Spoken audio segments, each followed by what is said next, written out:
Faith under pressure. Faith under pressure. At ang ating pong mga talataan ay matatagpuan po sa aklat ng James, chapter 1, verses 1 to 12.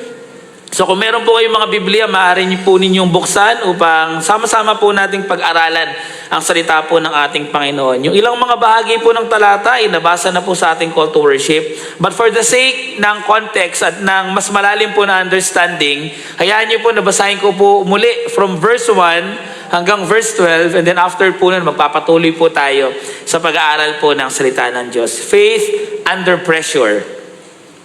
James chapter 1 verses 1 to 12. James, a servant of God and the Lord Jesus Christ, to the 12 tribes in the dispersion, greetings. Count it all joy, my brothers, when you meet trials of various kinds, for you know that the testing of your faith produces steadfastness. And let steadfastness have its full effect, that you may be perfect and complete, lacking in nothing. If any of you lacks wisdom, let him ask God, who gives generously to all without reproach, and it will be given him. But let him ask in faith, with no doubting, for the one who doubts is like a wave in the sea that is driven and tossed by the wind. For that person must not suppose that he will receive anything from the Lord. He is a double-minded man, unstable in all his ways. Let the lowly brother boast in his exaltation, and the rich in his humiliation, because like a flower of the grass, he will pass away. For the sun rises with its scorching heat and withers the grass. Its flower falls and its beauty perishes. So also will the rich man fade away in the midst of his pursuits. Blessed is the man who remains steadfast under trial. For when he has stood the test, he will receive the crown of life which God has promised to those who love Him. So dali po tayo manalangin. Let's pray. Aming Ama, kagaya po ng aming inawit, itataas po namin hindi lang po ang aming mga kamay, pero ang aming buhay, ang aming puso sa inyo. Dahil nararapat po kayo na sambahin. At sa umaga po na to, sa pagpapatuloy po ng aming pagsamba, ang dalangin po namin ay kausapin niyo po kami sa pinaka-personal na kaparaanan. Turuan niyo po kami sa pamamagitan po ng inyong salita. At hayaan niyo po na ma-encourage po kami, mapalakas po kami nito sa anumang pong bagay na pinagdadaanan po namin. Maraming salamat po. Ito pong aming dalangin sa pangalan po ng aming Panginoong Hesus. Amen. Minsan daw po ay meron pong isang kabataan ang lumapit kay pastor kasi yung kabataan po na to ay napakadami daw pong pagsubok na pinagdadaanan sa buhay. Sino po dito maraming pagsubok na pinagdadaanan? Wala po. Marami po sa atin. Ama po, may pinagdadaanan. Ganun din daw po yung kalagayan ng kabataan na to. Sabi po din sa story, lumapit daw po yung kabataan sa pastor. At ang sabi niya kay pastor, Pastor, palagay ko po mahina po ang aking pananampalataya. Sabi ni pastor, bakit mo naman nasabi na mahina ang iyong pananampalataya? Sabi po nung kabataan, kasi pastor, ang daming pagsubok. Ang daming trials na dumadating sa akin. Alam niyo po ano pong sabi nung pastor? Sabi niya, anak, sabi niya, hindi ba pwedeng kaya ka maraming pagsubok ngayon? Hindi dahil sa maliit ang iyong pananampalataya, pero dahil sinusubok ng Diyos ang iyong pananampalataya. Mga kapatid, sa umaga po na to, hayaan niyo po na magsimula po tayo sa katotohanan na to, that God refines real faith through real trials. Pinupuro po ng Diyos, nire-refine ng Diyos ang ating pananampalataya, hindi po dahil mahina ito, pero dahil ito po ay tunay na pananampalataya, kaya pinapadaan po ng ating Panginoon sa kanyang mga pagsubok. Kaya alam niyo po mga kapatid, sa umaga po na to, titignan po natin ang pagsubok sa lente po ng salita ng Diyos. Bakit? Kasi tayo pong mga tao, oftentimes, when we think of trials, ang pumapasok po kagad sa isip natin mga negatibong bagay. Tama po? Pero ngayon po, titignan po natin ang mga pagsubok sa buhay sa lente ng salita ng Diyos at makikita po natin ang mga pagsubok pala sa buhay ay necessary, kailangan, hindi para pahirapan tayo ng Diyos, kundi para patatagin ang ating pananampalataya. At ayun po ang punto ng aklat po ng James. Alam niyo po yung aklat po ng James, kagaya po ng sinabi ko sa inyo kanina, maikli lang po yan. 5 chapters. Kaya niyo pong basahin sa isang upuan, pero napaka-practical. Okay? So dahil ito po yung unang topic natin, hayaan niyo po na introduce na po natin yung book ng James para yung mga susunod po nating sermon, at least alam na po natin yung context. So kilalanin muna po natin sino po ba yung nagsulat. Okay, dun po sa verse 1, tingnan niyo po ang sabi po doon, nagpakilala daw po nagsulat ng aklat ng James sa pangalan na James. Pero alam niyo po, originally, hindi man po talaga, sa Greek word, ang name po kasi na yun is Jacobos, na ang translation po ay Jacob sa Hebrew. Pero nung unang panahon, sa panahon po nila, ginamit na rin po yung James. Kaya po, ang nagpakilala po ng author ng book ng James ay si James mismo. Sabi po niya, James, a servant of God and of the Lord Jesus Christ. Ngayon ang tanong, Pastor, sa Biblia, maraming Santiago. Sa Biblia, maraming James. Sino bang James to? Alam niyo po, kung ang nasa isip niyo po ay yung James na alagad ng ating Panginoong Hesus, nagkakamali po kayo. Hindi po kasama sa 12 disciples yung James na tinutukoy dito.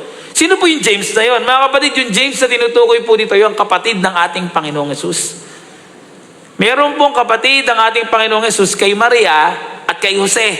Kaya kung medyo familiar po kayo sa Gospels, ang sasabihin po ninyo sa akin, Pastor, di ba, yung mga kapatid ni Jesus Christ kay Mary, sa kay Joseph, hindi naniwala sa kanya. Tama po kayo doon. Bakit? Kasi may mga event po sa New Testament, sa Gospels, na makikita natin na yung mga kapatid po ni Jesus Christ ay hindi po kagad naniwala sa kanya. Pero pagkatapos po ng kamatayan at muling pagkabuhay ng ating Panginoong Hesus, ang sabi po ng mga Bible scholars, nagkaroon daw po ng event kung saan si Jesus Christ nagpakita sa kanyang mga kapatid, kasama po sila dun sa upper room, kung saan nandun po nagpakita ang ating Panginoong Hesus, kaya naniwala po sila. Kaya po itong si James na to, na kapatid ng ating Panginoong Hesus, ay nakakilala at kumilala sa ating Panginoong Hesus ang nagpatuloy po ng ministeryo. To the point nga po, nang sabi po ng history, sabi po ng mga Bible scholar, kung si Pablo daw po ang apostol para sa mga hentil, ito daw pong si James ang apostol para sa mga Hudyo. Bakit? Kasi pansinin niyo po doon po sa verse 1, ang sabi po doon ay ganito, to the 12 tribes in the dispersion. Sino po kausap niya dyan? Yung 12 tribes. Sino po ba yon? Ang bayan ng Israel. Okay, pero bago po yan, punta muna po tayo dyan, kilalanin natin, sino ba tong si James? Pansinin niyo po nakita niyo po yung heart ni James dito, pwede po siyang magpakilala na, ako si James, ang kapatid ng Panginoong Hesus. Pwede po niya sabihin yan, tama? Kasi po, malapit naman siya dun kahit hindi sila fully magkapatid, biologically, pero parehas sila ng nanay, kasi siyempre si Jesus Christ, ang mother niya si Mary, pero he was conceived by the Holy Spirit. So kumbaga parang half-brother sila ni Jesus Christ. Hindi po sinabi ni James na ako si James, ang half-brother ni Jesus Christ. Hindi po. Pansinin niyo po ano po yung term na ginamit niya. Sabi niya, I, James, a servant. Sa Greek po, ginamit po dyan yung salitang doulos. Okay? I am a servant of God. At pagkatapos po nang binanggit po niya ang kanyang kapatid. And of the Lord, Kurios, Jesus Christ. Ano pong punto? Mga kapatid, makikita po natin dito yung humility sa puso po ni James. Na nung nagpakilala siya, sabi niya, ako ang nagsusulat ngayon para sa mga Kristiyano na Hudyo. Sabi niya, I am just a servant of God, a doulos, at ako ay lingkod ng aking Panginoong Jesus. So ayan po si James. At kagaya po ng binanggit ko sa inyo kanina, sinulat po niya yan para po sa mga Kristiyanong Hudyo during that time. Alam niyo po, sabi ng mga Bible scholar, most probably, ito daw po ang kauna-unang aklat sa New Testament na nasulat. Approximately AD 45 to AD 50 nasulat. So kung gagawin po natin ang Bible, kung ilalagay natin yung pagkakasunod-sunod ng Bible, chronologically based po sa kung alin yung unang nasulat, ito po ang unang-una. Kaya po kung papansinin nyo, ang kausap po dito ni James, mga Hudyo. Bakit? Kasi ang sabi po ng mga Bible scholar, hindi pa daw po ganun kadami yung Kristiyanong hentil during that time.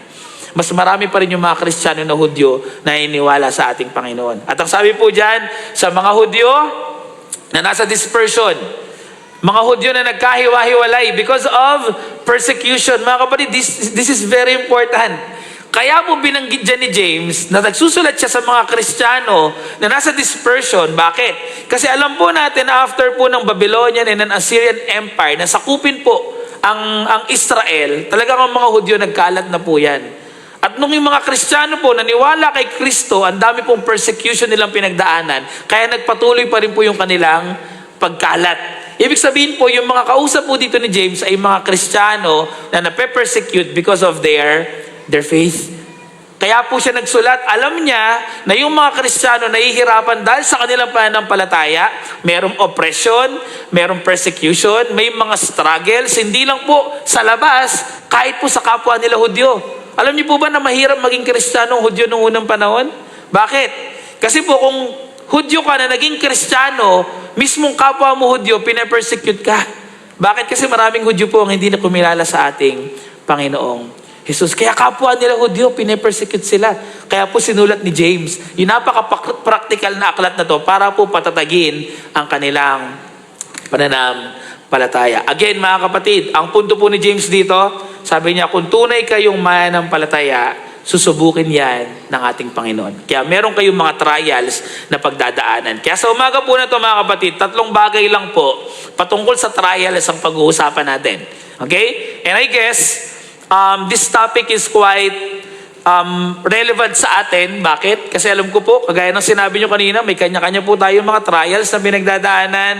Ang dami po mga problema ngayon sa mundo. Malaking encouragement po sa atin to. Okay? So unang bagay na gusto ko pong makita natin dyan, trials are not random. They are assigned.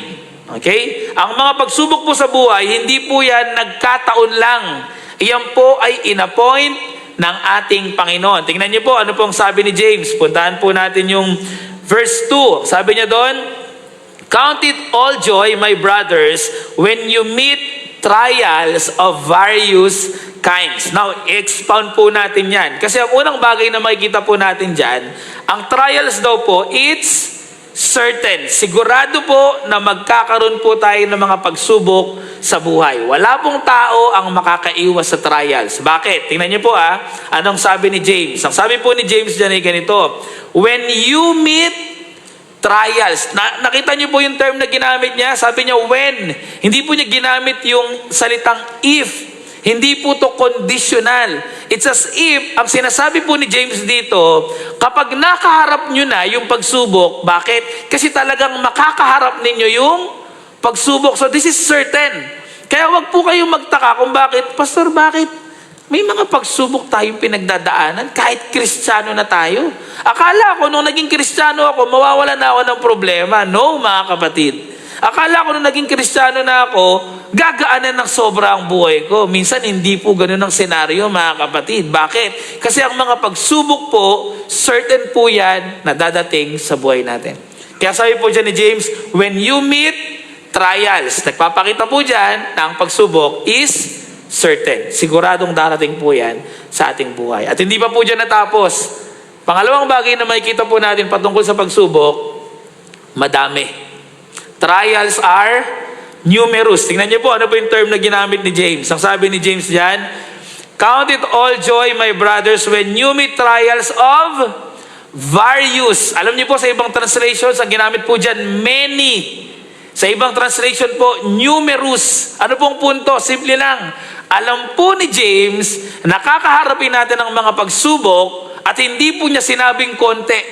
Sabi niya, trials of many kinds. Sino po dito yung maraming trials of many kinds ngayon? Pagsubok na madami. Konti lang sa inyo po. Sarap po ng buhay. Okay?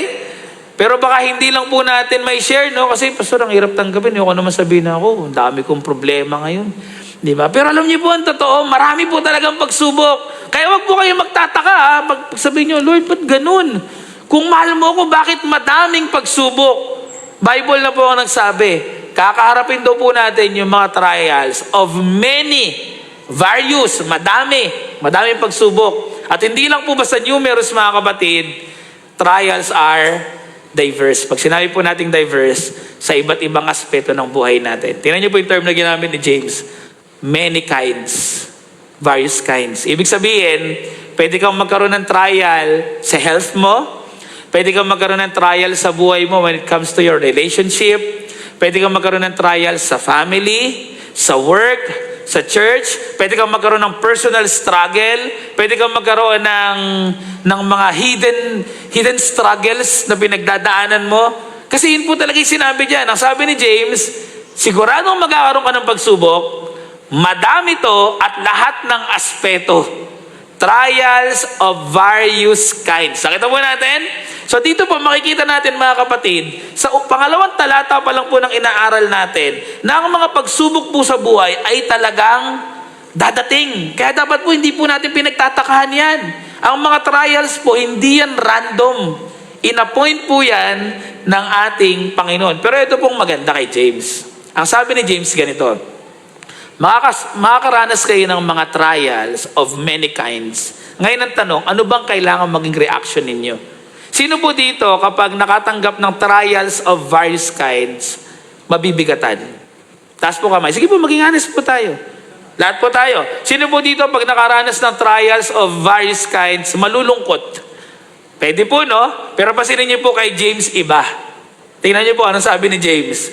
Kapag nakaranas na kayo ng trials of various kinds, hindi kayo dapat malungkot, hindi kayo dapat mabigatan. Ano pong sabi niya? Count it all joy. Grabe po, no? Sobrang kakaiba po sa tinuturo ng mundo. Ang sabi ng mundo, pag nagkaroon ka ng kabigatan sa buhay, okay lang yan. Sige, malungkot ka, mabigatan ka, that's normal. Okay, pero ang sabi po ni James, marami kayong pagsubok, trials of various kinds, count it all joy. Gumiti kayo. Magkaroon pa rin kayo ng kagalakan. Ibilang ninyo yon na kagalakan na nagmumula sa ating Panginoon. Pastor, ang hirap naman nun. Paano kayo i-consider na yung mga pagsubok sa buhay ay kagalakan? Wala pong taong normal na nagkaroon ng pagsubok tapos gumiti. Wala pong taong normal yung nagkaroon ng namatayan ng mahal sa buhay pero masaya. Merong kagalakan. Meron po bang ganon? Meron po. Alam niyo po kung sino? Mga Kristiyano. Hindi niyo po ba napansin? Tayo lang po, meron ng patay, nagse-celebrate pa tayo. Lagi nating sinasabi na yung mahal natin sa buhay nasa presence ni Lord. Kaya puno po kami ng kagalakan. May kalungkutan, pero sa likod ng kalungkutan may kagalakan. Alam niyo po, tayo po talagang mga Kristiyano. Kaya nga po ang term sa atin ng Bible, parang alien tayo dito sa mundo. Alam niyo po kung bakit? Kasi kakaiba po talaga yung prinsipyo natin eh. Tayo po mga Kristiyano, kakaiba po talaga tayo sa mundo. Pansinin niyo po, ano pong nagpapasaya sa mundo? Nagpapasaya po sa kanila mga kasalanan, bisyo, pero sa atin hindi po yun nagpapasaya. Ano po nagpapasaya sa atin? Salita ng Diyos. Diba? Kaya alam niyo po, kahit po nung unang panahon, nung early church, lahat po ng tao, parang nagtataka sila sa mga Kristiyano. Mga tao na to, pinapersecute na, ang saya-saya pa. Alam niyo po bakit? Kasi tayo pong mga Kristiyano, kakaiba po talaga tayo. Kaya nga pong sabi ni James dyan, marami kayong pinagdadaanan, huwag kayong malungkot. Count it all joy. Mapuno pa rin kayo ng kagalakan kahit maraming trials sa buhay. Bakit? Kasi yung mga trials po na yan, may purpose po yan sa buhay natin. Isa-isahin po natin ha. According to the Bible, at least po meron 3 purpose ang mga trials sa buhay. Number 1, trials refine our character.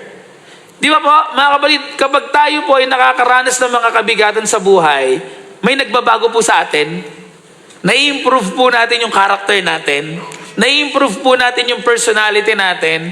Nag-grow po tayo, nagmamature po tayo. Tama po? Alam niyo po mga kapatid, wala pong tao ang nag-grow dahil sa comfort. Lahat po ng growth, nanggagaling po yan sa mga pagsubok, sa mga trials, sa mga uncomfortable na moment po natin sa buhay natin. Para lang pong, di ba, halimbawa, sa mga nagpapalaki ng katawan, sa mga nag-gym, di ba? Wala pong lumalaki ang katawan, wala pong lumalaki ang muscle nang hindi ka nasasaktan. Kapag nagbuhat ka, talagang masasaktan ka. Tama po? Ganon din po yun. Hindi po tatatag ang ating pananampalataya kung wala pong trials. Hindi po mag-improve yung character natin. Hindi po marerefine yung character natin kung hindi po tayo dadaan sa mga pagsubok na nagmumula sa ating Panginoon. So ang unang target po ng trial sa buhay natin, character development. Character development. Kaya pansinin niyo po yung mga tao na na mababait. Yung mga tao po na maayos na po yung prinsipyo ngayon. Hindi niyo po pwedeng sabihin na, kasi magaan lang naman yung buhay niyan. Hindi po. May mga tao po na duman sa hirap at dahil sa hirap natuto. Nakita po natin. Alin lang naman po yan eh. Kung tunay po tayong Kristiyano, yung mga pagsubok po sa buhay, hindi po tayo dadalhin dyan sa pagiging masama. Dadalhin po tayo dyan saan? Sa kabutihan. Kasi may mga tao po, gina-justify yung mga pagsubok sa buhay para maging masama. Hindi po yun tama.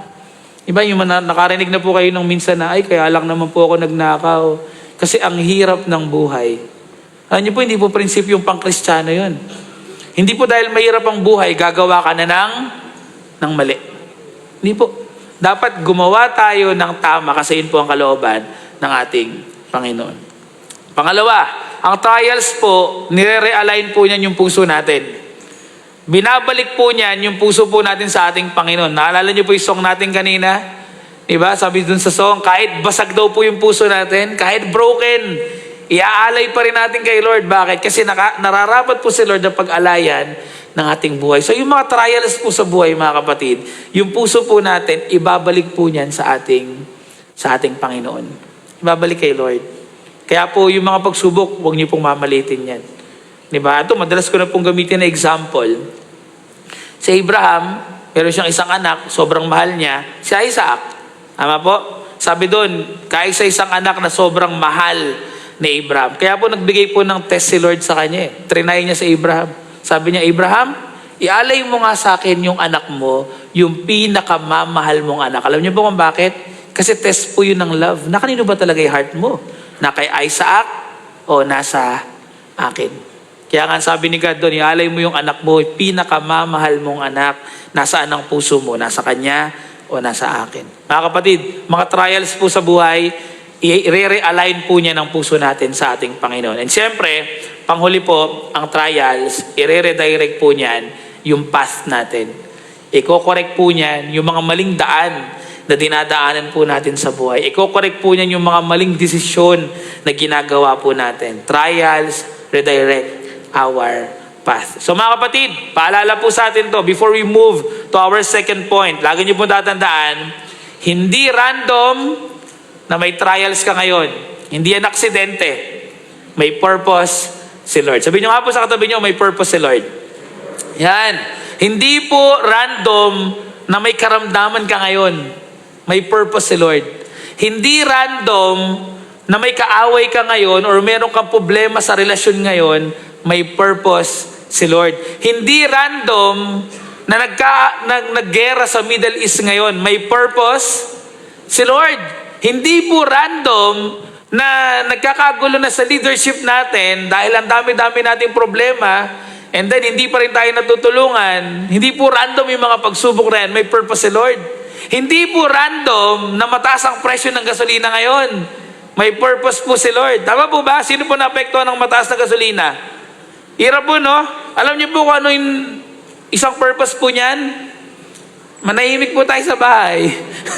Sino po dito mula tumas gasolina, nabawasan yung pag-alis? Diba, diba? Siguro sabi ng mga asawang babae, tingnan mo, dati hindi kita mapigil na umalis ng bahay. Presyo lang pala ng gasolina ang pipigil sa yung pumirmi sa bahay. Meron po bang ganun nangyari? Uy, parang wala pa din di ba? Meron pong purpose si Lord. Hindi po random yung mga bagay na pinagdadaanan natin. Okay? Yung mga trials, may purpose po si Lord. Pangalawang bagay na makikita po natin patungkol po sa trials ay ito. Trials test faith to produce endurance. Kanina, ang sabi po natin, hindi po random. Talagang darating yung pagsubok. Nandiyan yung pagsubok, madami lahat ng aspeto ng buhay natin. Trials of various kinds. Ngayon naman po, ang sabi po dyan ni James, yung trials daw po, tinetest nito yung faith natin to produce endurance. Para daw po tumatag tayo. Ito lagi ko na po sinasabi sa inyo yung quotation na to A faith that has never been tested is a faith that cannot be trusted. Ang isang pananampalataya daw po na hindi sinubok ay hindi po pananampalataya na mapagkakatiwalaan. Tama po? Kaya napaka-importante po na yung mga pananampalataya natin, sinusubok to ni Lord para tumatag, para magkaroon ng endurance, at para po mas pagkatiwalaan po natin. May kikwento po ako sa inyo. Total, pinag-usapan po natin yung endurance. Recently po, nag-start po kaming mag-walking, mag-jogging, okay? Nahawa po kami sa mga YMO eh. Okay. Kasi nag-walking sila. Siyempre, kailangan po nating magpa-tatag ng ating kalusugan. Okay. So, nung una po, walking lang naman. Tapos alam niyo po, napansin ko, kaka-walking po namin, nanonood po ako sa social media ng mga tumatakbo. Nainganyo na ako. Nainganyo po. Sabi ko, parang masarap carry rin to. Parang kailangan palakasin ko yung aking endurance. Okay. So, dati po, parang ano lang siya, banding ng family, okay? Tapos po, napabili na kami ng sapatos. Ang mahal po kasi talaga tumakbo ngayon eh. Dapat nakano ka eh. Hindi ka pwedeng tumakbo na hindi ka pogi. Dapat maganda yung sapatos. Basta, meron kang relo, smartwatch. Okay, kasi nakakaingit eh. Ganun po sila, di ba? Tapos naka-headset. Okay, so napabili po kami. Okay. Tapos po, napansin ko, para tumatag ka talaga, kailangan mo pagurin yung sarili mo. Dati po, naglalakad lang kami. Diyan po kami sa may Philippine Arena na tuwing hapon ay nagja-jogging, tumatakbo. Tapos po, dati isang ikot lang. Sabi ko, parang kaya ko parang lumalakas na endurance ko 2 ikot, walang hinto. Aba, okay na. Kaya na namin. Hanggang po nag-enjoy na. Sabi ko, ganun pala talaga. Para lumakas ang endurance mo, kailangan mong tumakbo. Kailangan mo talagang pagurin yung sarili mo. Minsan po talaga, pride na lang eh. Di ba yung tipo kasing nahihiya ka? Tumatakbo ka doon, tapos gusto mong huminto, pero yung iba tumatakbo pa din. Ay ko, nakakahiya naman. Baka makita ko ng mga miyembro namin. Huminto ako. Kaya minsan pride na lang. Pero alam niyo po, tumatatag. Lumalakas yung legs ko, lumalakas yung heart ko. Sabi ko, yung testing talaga, yung trials talaga, yung hirap talaga, papatatagin niyan yung endurance, ay papatatagin niyan yung faith natin, yung endurance po natin. Ganon din po sa pananampalataya, mga kapatid. The more na tinetest ni Lord yung faith natin, mas mapagkakatiwalaan po natin yan. Tingnan niyo po yung process ha. Ano daw po ang process? Sabi ni James, una, merong testing. Verse 3, sabi po niya doon, for you know that the testing of your faith. Ano po yung ginagamit ni Lord sa pagtest? Trials. Wala na pong ibang binanggit si James dyan. Sabi niya, tinetest ni Lord ang pananampalataya ninyo sa pamagitan ng trial. So ang una daw po, merong testing. Okay? Tinetest tayo ni Lord. Pagkatapos po ng testing, meron daw pong steadfastness or endurance. Merong pagtatag. Tingnan nyo sabi po ni James dyan, for the testing of your faith produces steadfastness. Sa ibang translation po, ang ginamit po dyan, endurance. Ang bunga daw po ng trial sa buhay natin, tumatatag po ang ating pananampalataya. Tingnan niyo po, ano daw po ang huling process, huling bahagi ng process, maturity. May testing, may pagtatag, at merong maturity. Ang sabi po niya dun sa dulo, and let steadfastness have its full effect. Kapag nag-endure daw po tayo, magkakaroon daw po yan ng epekto, that you may be perfect and complete. Tingnan niyo po By the way, mga kapatid, explain lang po natin to. Yung perfect po na ginamit ni James dyan, tsaka complete, hindi po yan yung pagiging perfecto. If I'm not mistaken, sa buong aklat po ng James, 5 times po ginamit ni James yung word na perfect. At hindi po yung tinutukoy ni James na kailangan yung maging perfecto. Ang idea po niya ng pagiging perfect doon, yung integrity. Yung tinutukoy po niyang perfect doon, yung pagiging buo po natin. Kasi during that time, may mga Kristiyano na po na nag-struggle spiritually. May mga Kristiyano na po na dahil sa pagsubok, tumatalikod na po kay Lord. Kumbaga parang nahahati po yung kanilang puso. Nababasag po yung puso nila na para kanino ba ako? Para ba talaga ako kay Lord? Kaso nahihirapan na ako, babalik na lang ako sa mundo. So ibig sabihin, hindi po sila buo. So yung tinutukoy po ni James dyan na perfection, ito po yung pagiging buo natin. Ito po yung pag-mature natin. So pansinin niyo po yung process balikan lang po natin. Ang sabi po ni James dyan, una, mayroong testing. Pagkatapos po ng testing, ano daw po? Endurance, steadfastness. At pagkatapos mong mag-endure, magkakaroon ng maturity. So pansinin niyo po mga kapatid kung kayan po ang proseso, wala pong Kristiyano ang darating sa maturity nung walang testing. Kung ang paglago po natin bilang Kristiyano ay proseso, wala palang makakarating dun sa level 3 nang hindi ka dadaan sa pagsubok, nang hindi ka dadaan sa steadfastness, tsaka palang magbubunga yan ng paglago. Nakita po natin, kaya palang sabi ni James, count it all joy. Kaya pala binanggit niya sa verse 2 pa lang, magalak kayo kung meron kayong pagsubok ngayon. Bakit? Kasi yung pagsubok na yan, testing ni Lord, na magpapatatag ng pananampalataya ninyo, and then eventually, ayan yung magiging reason para mag-mature kayo bilang mga mananampalataya. Count it all joy. Kaya pala dapat positive po ang pagtingin natin sa mga pagsubok. Bakit? Kasi ito po yung dulo niyan, paglago, maturity. Christian maturity, spiritual maturity para po sa ating mga mananampalataya. So ano pong paalala sa atin? Ano pong paalala sa atin ni James? Sabi po ni James, sabi niya, stay faithful when answers don't come. Ano po yung ibig sabihin niyan? Minsan, may karamdaman ka, pray ka ng pray kay Lord, Lord, kailan ba ako gagaling? Lord, kailan ba mawawala yung karamdaman ko na to? Mga kapatid, ang hamon po sa atin, maging tapat pa rin tayo kay Lord, kahit parang hindi pa binibigay ni Lord. Kasi hindi naman po nalilate si Lord eh. Naalala niyo po yung mga pinag-aralan natin ng mga nakakaraan. Never pong nalilate si Lord. Ibibigay po niya ang katugunan sa ating mga panalangin on His perfect timing. Kaya minsan, kahit parang walang sinasagot pa si Lord, kahit wala pang tugon si Lord, manatili pa rin po tayong tapat. Bakit? Kasi pag hindi po tayo nanatiling tapat, mga kapatid, naku po, magkakaroon tayo ng problema pagdating sa dulo. Yung tipong, sana naghintay ka na lang, sana ginawa ko pa, nagpatuloy pa ako kaysa tumalikod ako sa aking Panginoon. So stay faithful when answers don't come. Manatili pa rin po tayong tapat sa ating Panginoon. Pangalawa, keep obeying when it's difficult. Mga kapatid, sa pananampalataya po natin, kahit mahirap na yung pinagdadaanan natin, sumunod pa rin po tayo sa ating Panginoon. Ito po yung test eh. Ito po yung testing ng faith natin. Paano ka magmamature kung hindi ka marunong sumunod? And pangatlo po, mga kapatid, trust God's process when it feels slow. Pagkatiwalaan po natin yung proseso ni Lord, kahit feeling pa natin, parang walang nangyayari, kahit mabagal, mga kapatid, magtiwala po tayo sa ating Panginoon. Babalik pa rin po tayo dun sa sinabi ni James na, count it all joy. Count it all joy, mga kapatid. Ito po yung gusto ko pong makuha sa natin ngayon. Na totoo na may pagsubok, pero count it all joy. Paano kung mangyayari yun, Pastor? Paano kami magiging masaya? Paano kami magagala kahit may mga problema sa buhay?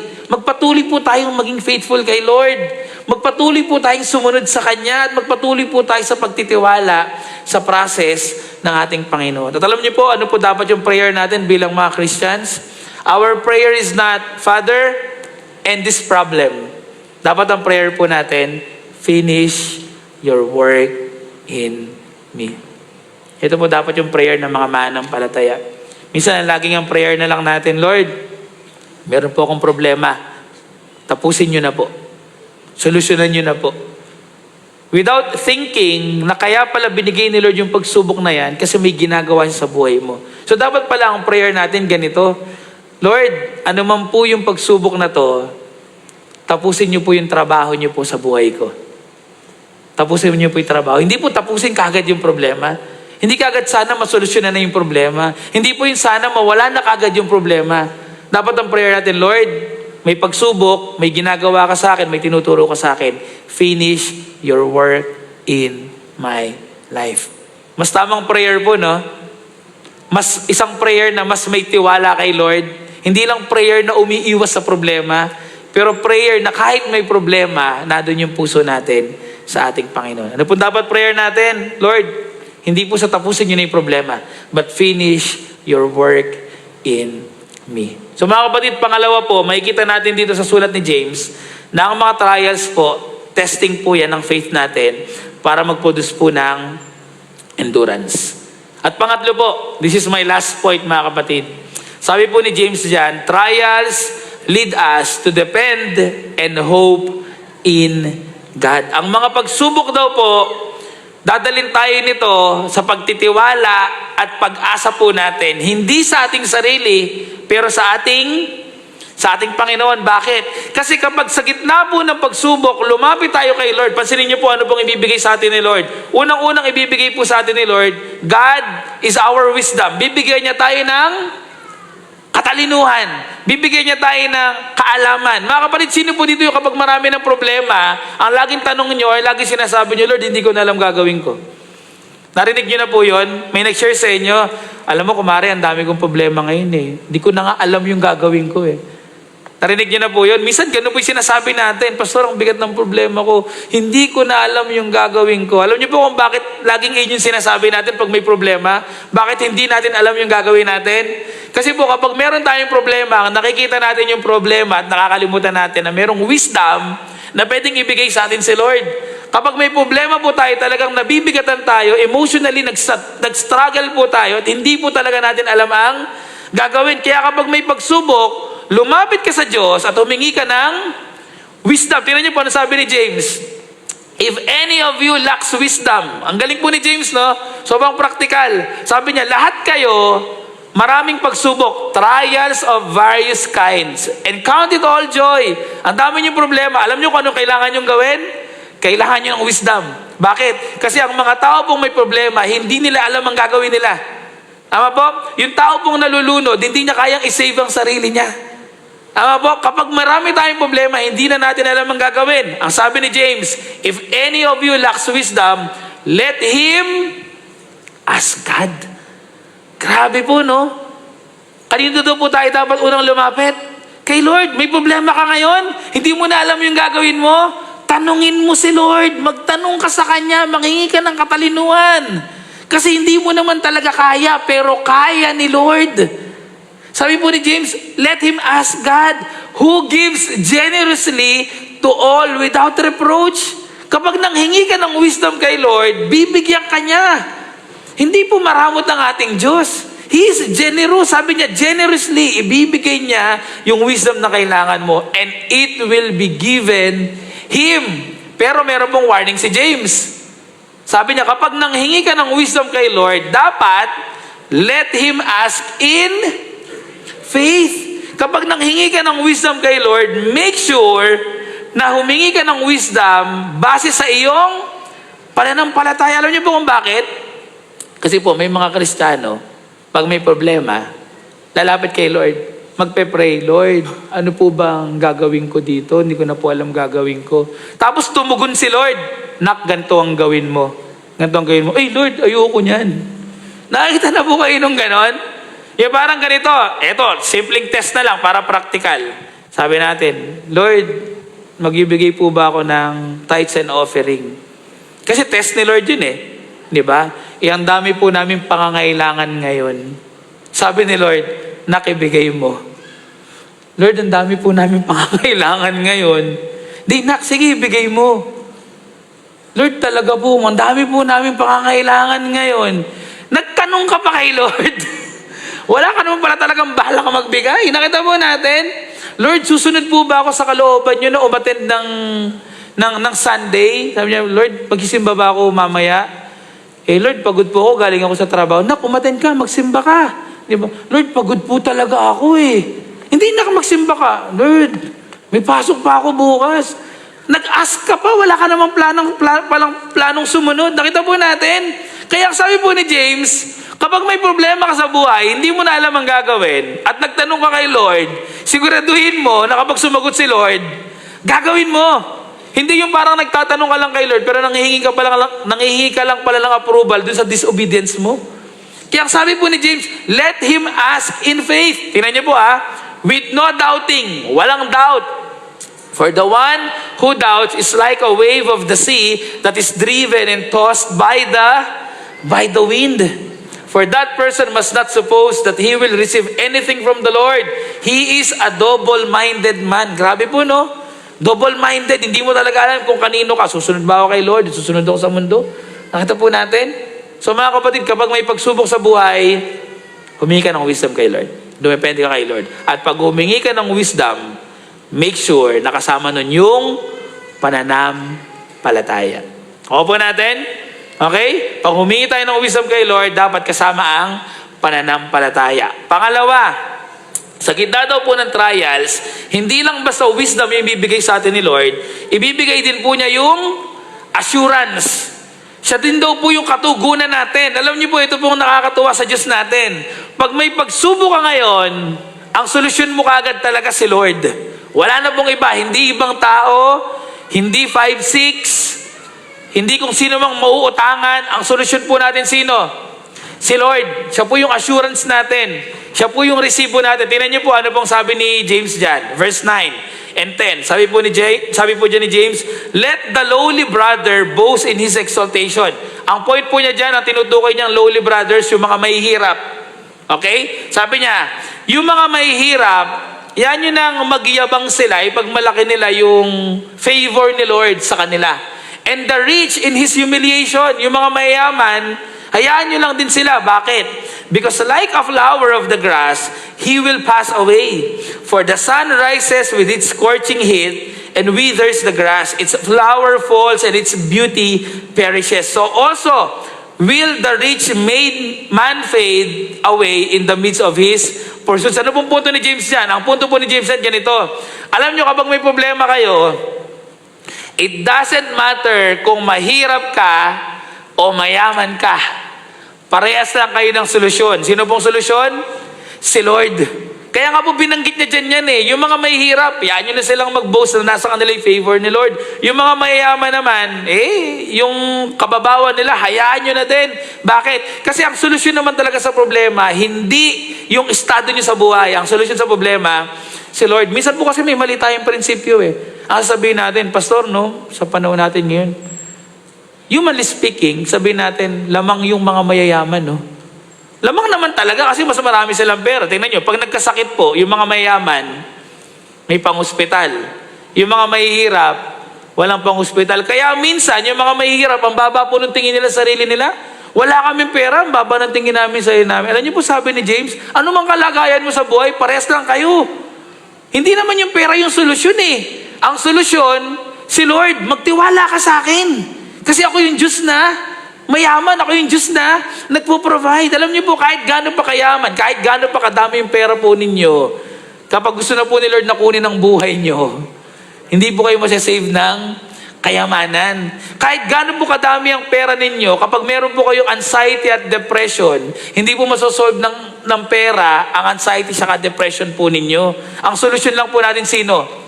Si Lord pa din. Nakuha po natin, kahit gaano po kadami pera natin, hindi po tayo nun madadala sa langit, hindi po tayo nun mabibigyan ng kaligtasan. Kaya ang sabi po dito ni James, may pagsubok kayo sa buhay, huwag niyo isipin na mahirap kayo, huwag niyo isipin na mayaman kayo. Ang isipin ninyo, ako yung solusyon ninyo. Ako yung solusyon nyo. Hindi yung mga estado po ninyo sa buhay. Ako ang inyong solusyon. Kahit ano pong kalagayan natin. Well, syempre, humanly speaking, pwede nating masabi na parang unfair nga naman sila. Kaya nilang kumuha ng kwarto sa ospital, St. Luke's, aircon, private, diba? Kaya nila yon. Pero mga kapatid, sa mata po ng ating Panginoon, lahat po tayo pantay-pantay. Siya po ang ating solusyon. Siya po ang ating assurance. Na kahit anong pinagdadaanan natin, meron po tayong Diyos na sasama po sa atin sa gitna ng pagsubok. At panghuli po mga kapatid, pangatlo, God, He is our reward. Hindi lang siya basta yung katalinuhan natin, hindi lang siya basta yung solusyon natin, siya pa po yung reward natin. Verse 12, sabi po doon, blessed is the man who remains steadfast under trial. Sabi doon, pinagpala ang mga Kristiyano, ang mga tao, na natiling tapat sa gitna ng pagsubok. For when he has stood the test, kapag napagtagumpayan niya yung test, he will receive the crown of life which God has promised to those who love Him. Ano po yung crown of life na yun, mga kapatid? That's the eternal security na meron po tayo na nagmumula sa ating Panginoon. Sa lahat daw po na mananatiling nagtitiwala, nagtatapat at nananampalataya sa ating Panginoong Jesus, ang sabi ni James, lahat kayo, you will receive the crown of life. At ang reward po natin, ang Diyos mismo. Kaya kahit anong pagsubok yan, ang wisdom natin, si Lord. Kahit anong pagsubok yan, ang solusyon natin, si Lord. Kahit anong pagsubok yan, ang reward po natin, wala na pong iba, kundi ang ating Panginoon. Ito po yung pinangako ng Diyos sa atin, sa mga taong nagmamahal po sa Kanya. Mga kapatid, at the end of our trials, ang makikita po natin ay hindi pagkatalo, kundi si Kristo. Sa lahat po ng pagsubok na pinagdadaan natin mga kapatid, sa dulo po noon, hindi po pagkatalo, hindi po defeat, hindi po pagkabigo. Sa dulo po ng mga pagsubok natin sa buhay, ang makikita po natin doon ng ating Panginoong Hesus. Bakit? Kasi siya na po yung nauna sa atin. Siya na po yung reward natin. Siya na po yung gumawa ng lahat para sa atin. Mga kapatid, as I end, sa pagkatapos ko po, sino po talaga sa inyo yung nakakaranas ngayon ng mga pressure sa buhay? Sino po talaga sa atin yung may mga trials na parang nagbibigay po sa atin ng mga gabi na hindi ka nakakatulog, mga moment na parang nakakalimutan mo nang magtiwala kay Lord or nakakalimutan mo na faithful si Lord? May mga ganun po ba tayong pinagdadaanan ngayon? Baka may karamdaman ka na parang talagang feeling mo di nagagaling. May problema kayo sa family na ang tagal na palagay mo hindi na maaayos. May mga pagsubok po ba tayong pinagdadaanan ngayon? Naapektuhan po ba tayo nung inflation, nung mga krisis na pinagdadaanan natin? Mga kapatid, alam niyo po, minsan hindi lang po natin masabi, pero maybe marami po sa atin ngayon, merong mga secret na battle na pinagdadaanan, mga personal na pagsubok. Alam niyo po, ang sabi po sa atin ng salita ng Diyos, count it all joy. Count it all joy, ang sabi ni James. Count it all joy. Alam niyo po kung bakit? Kasi po, sa mga pagsubok po na yan, hindi po tayo basta sinasamahan lang ni Lord. Alam niyo po kung ano po yung ginawa ni Lord sa atin? Sa lahat ng pagsubok na pinagdadaanan po natin, hindi lang po tayo sinasamahan ni Lord. Siya pa po yung nauna sa atin. Siya pa po yung nauna. Tignan niyo po ano pong sabi ng Bible. Hebrews chapter 12, verse 2. Sabi doon, bilang mga Kristiyano, fix your eyes on Jesus, the founder and perfecter of our faith, who for the joy that was set before Him, endured the cross. Tingnan niyo po ano pong sabi ni James kanina? Count it all joy. Lahat ng pagsubok niyo pinagdadaanan, count it all joy. At alam niyo, kung merong pinaka nakakaintindi sa inyo, yun si Jesus Christ. Bakit? Kasi ang sabi po dyan, who for the joy that was set before Him, endured the cross. Ano daw po yung naging reason bakit napagtagumpayan ni Jesus Christ yung krus? Dahil po dun sa joy na ibinigay sa Kanya ng Diyos Ama. Kaya mga kapatid, hindi po tayo nag-iisa sa mga pagsubok na pinagdadaanan natin. Hindi lang po natin basta kasama si Jesus Christ sa mga pagsubok na pinagdadaanan natin. Nauna po siya sa atin doon.